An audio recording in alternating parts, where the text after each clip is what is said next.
Pentru fiecare zi, pentru fiecare clipă, pentru zorii de zi senină, pentru norii grei cețoși, pentru lacrimi bucurii, pentru viața ce-o trăiesc.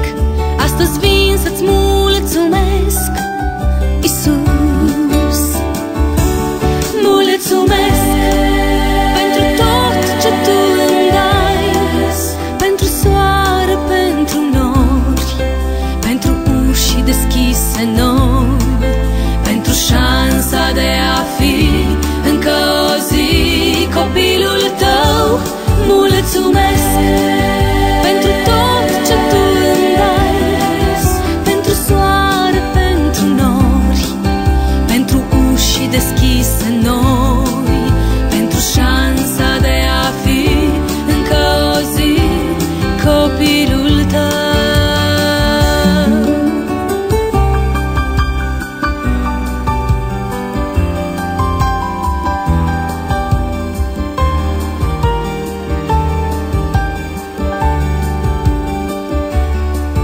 Pentru binecuvântări, pentru multe încercări, pentru încercarea grea, pentru izbăvirea Ta, pentru pâinea din belșug, pentru harul minunat. Astăzi vin să-ți mulțumesc, Iisus.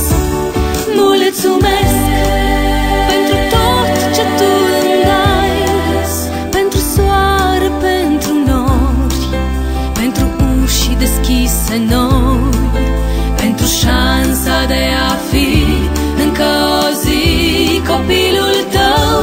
Mulțumesc pentru tot ce Tu îmi dai, pentru soare, pentru nori, pentru uși deschise noi, pentru șansa de a fi încă o zi copilul Tău.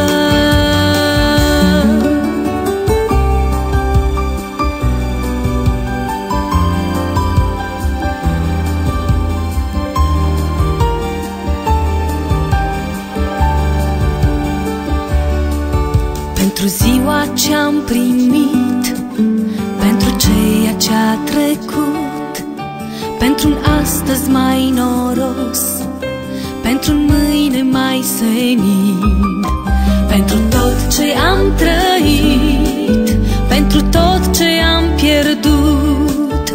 Astăzi vin să-ți mulțumesc, Iisus. Mulțumesc pentru tot ce Tu îmi dai, pentru soare, pentru nori, pentru uși deschise noi,